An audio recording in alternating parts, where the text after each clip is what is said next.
Como siempre es un gusto tenerlos con nosotros, el equipo de La Otra Puerta y un servidor Gabriel Moreno. Les damos una intensa bienvenida. Y bueno, como pueden ver ustedes aquí, pues hay un saco con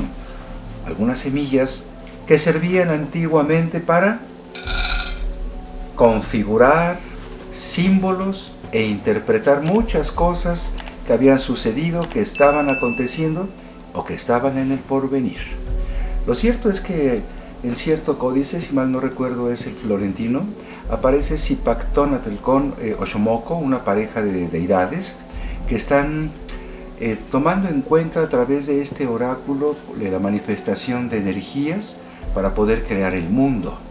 Y ese mundo mágico, ese mundo ancestral, pues tiene sus frutos que se proyectan desde tiempos inmemoriales hasta el día de hoy para ustedes y nosotros, que nos permite disfrutar y conocer el pensamiento mágico. Y hoy vamos a iniciar nuestro programa con un personaje muy especial de quien casi no se habla. Me refiero a la Tlanchana. La Tlanchana es un personaje inusual y se le considera una peligrosa belleza acuática. Para esto tendremos que iniciar mencionando que en el pensamiento, en la cosmogonía mesoamericana de las naciones amerindias que se centraron en esta región continental, abrigaron siempre la idea de que las aguas tenían una fuerza y una manifestación de fertilidad, una energía casi materna. Por ello se le confería en muchos casos hasta un género, el género femenino. Y dentro de este género, en Mesoamérica en tiempos antiguos, no era el único lugar o grupo de culturas que se referían a estos personajes que son semejantes a sirenas. Son torsos de mujer, con su rostro, sus brazos, pero del ombligo hacia abajo se le colocaba un cuerpo de pez,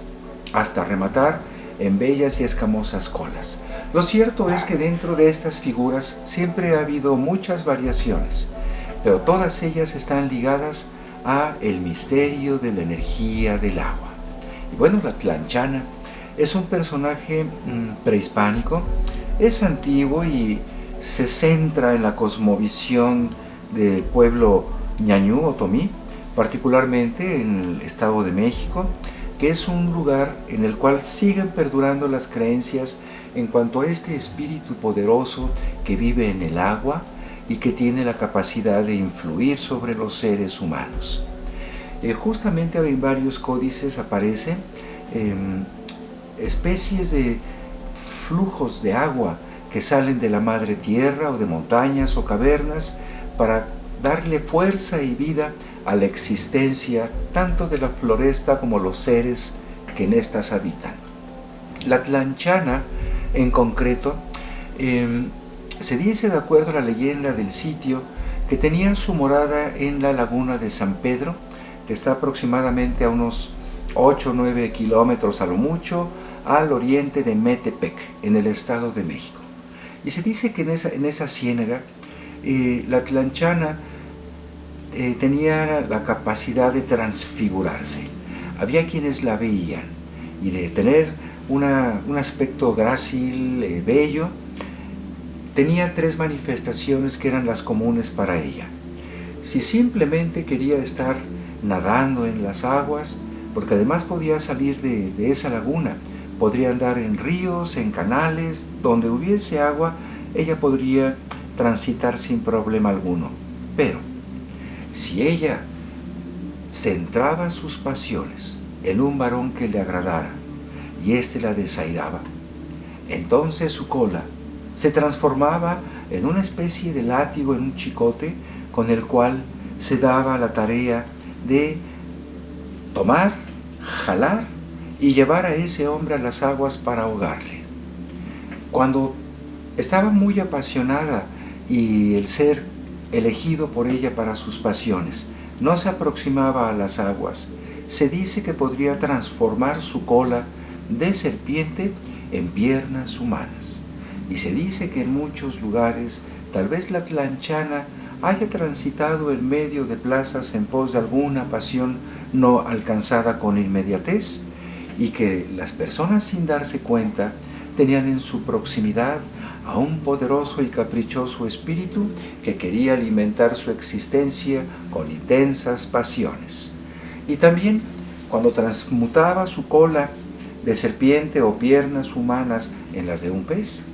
es porque sencillamente necesitaba trasladarse de un lugar a otro. Las sirenas se manifiestan mucho en la artesanía de los estados de Morelos, de Guerrero, de Michoacán, el Estado de México, Querétaro y otras zonas, otras regiones de nuestro país. Lo cierto es que a la sirena se le ha representado también tocando instrumentos musicales. Estos instrumentos musicales pueden ser guitarras, pueden ser trompetas, pueden ser arpas, pueden ser violines, que se les coloca como una manera que nos permite asociar que eran artistas, pero no significa que tocaran los instrumentos, sino que eran capaces de generar un sonido que tocaba el alma de las personas que le escuchaban. Y se dice que este tipo de sonidos que a través de sus voces la tlanchana emitía, era capaz de manipular la conducta de una persona, habitualmente varones. Y estos podían tener tal vez el beneficio aventurero de tener una pasión intensa, tal vez sin sospechar que esa entidad en realidad era la tlanchana, o de aquellos varones que simplemente eran tragados por las aguas después de ser enredados letalmente por este espíritu de las aguas. En fin, la tlanchana sigue siendo un emblema muy respetado y le podemos apreciar incluso en la plaza de Metepec, donde existe una estatua de buen tamaño que representa a esta misteriosa mujer, esta mujer sagrada, porque además, bueno es mencionar que tenía una esencia de sacralidad, pues por lo importante que implica la presencia de agua en un lugar muy cercano a las faldas del Xinantécatl, el Nevado de Toluca.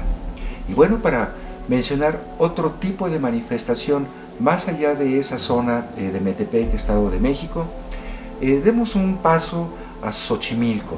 en la Ciudad de México. Esa zona de chinampas, de canales, de una red que permite llevar una producción increíblemente diversa de verduras, legumbres y flores. Y vamos a trasladarnos a los años 80, principios de los 80, cuando en Xochimilco habitaba don Julián, que era pues en ese entonces un señor joven que le gustaba mucho de beber. Total que se la pasaba pues buscando siempre la manera de tomar pulque en los lugares que en aquellos años en Xochimilco pues estaban al alcance y eran muy visibles. Lo cierto es que pues don Julián ya empezaba a tener problemas de adicción a todo lo que implica la ingesta de bebidas, y la familia, pues hasta donde yo sé, no sabía cómo manejar el asunto, de tal manera que a alguien, de acuerdo a una tercera persona que comentó el incidente, se le ofreció la permanencia en una de las chinampas para que de pasadita echara un ojito a la producción que la familia se daba en sus labores agrícolas. De tal manera que ahí estuvo don Julián cuidando las chinampas y alejado de las cantinas. Pero no faltaba que él se escapara pues y pudiera obtener algún tipo de bebida para que pues su adicción tuviera pues un ritmo destructivo en su persona. Lo cierto es que don Julián empezó a sufrir ya de un delirio de persecución, seguramente cuando estaba en una covachita en la chinampa donde él vivió, y después de la ingesta en abundancia de bebidas alcohólicas, tal vez empezó a tener ese tipo de delirios, porque él decía que en los canales y por las noches, particularmente en luna nueva, que es cuando no se ve, él escuchaba que de los canales le llamaban por su nombre, le soplaban, y él siempre procuró mantenerse a las orillas de esos canales para no caer en las aguas, porque él intuía que bajo de estas le aguardaban espíritus malévolos que pretendían sumergirlo y ahogarlo. Él se ponía en zona segura, pero muchas veces no podía conciliar el sueño. Y esa privación de descanso, más la constante bebida, pues hacían que su mente se conectara con energías que permanecen en esos lugares mágicos. Lo cierto es que cuando amanecía y se iba hacia los pueblos, él empezó a encontrar en los basureros restos de muñecas rotas, descompuestas o maltratadas, y él las acogía y las comenzó a colocar en las varas de carrizo, varas de junco, justo en la orilla de la chinampa donde él vivía, junto a los canales, para mantener mediante estas imágenes a los espíritus de las sirenas tranquilas y lejos de su casa. Fueron pasando las semanas y cada vez eran más abundantes las muñecas que daban a esa orilla un aspecto siniestro. Ese aspecto siniestro que daban esas muñecas eran en su sentir y en su pensar una barrera para sostener la vida, mientras él seguía sumergido en su pensamiento intoxicado y dentro de un maravilloso paisaje como es la zona chinampera de Xochimilco. Lo cierto es que no pasó mucho tiempo hasta que en cierta ocasión encontraron el cuerpo de don Julián ahogado en la orilla de un canal justo donde él vivía, lo que significa que tal vez la sirena de agua, ese espíritu que habita en los canales de Xochimilco, cuyos cantos se escuchan en la lejanía en esas noches sin luz, y esos cantos seguramente no son la primera ni la última vez que cautivarán a sus víctimas incautas y curiosas para formar parte de una lista extraña de espíritus aventureros que quedaron encadenados a esas energías siniestras en los canales de Xochimilco. Bueno, así que si ustedes van a visitar la zona chinampera, que es muy bonita, háganlo con respeto, procuren no aventurarse más allá de la seguridad que implica el evitar riesgos arrojándose a las aguas, no sea que una sirena nos enrolle los pies y no nos deje salir para formar parte de esa extraña lista letal. Bueno, esperemos que les haya gustado mucho este programa, suscríbanse, denle like y compartan. Y voy a aprovechar la ocasión para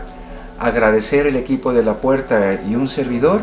pues al doctor Luis Alberto Martos López, que es un arqueólogo de primer mundo, es un arqueólogo especializado en la exploración submarina, ha trabajado prácticamente en muchos lugares del mundo, particularmente el continente americano, en muchas de las regiones, ha desarrollado importantes investigaciones que de hecho tuvo la osadía amable y generosa de publicar esta obra que se llama Sombras y Susurros, su volumen número 2, que se refiere a historias que antropólogos y arqueólogos han experimentado en zonas arqueológicas de nuestro país y de Sudamérica.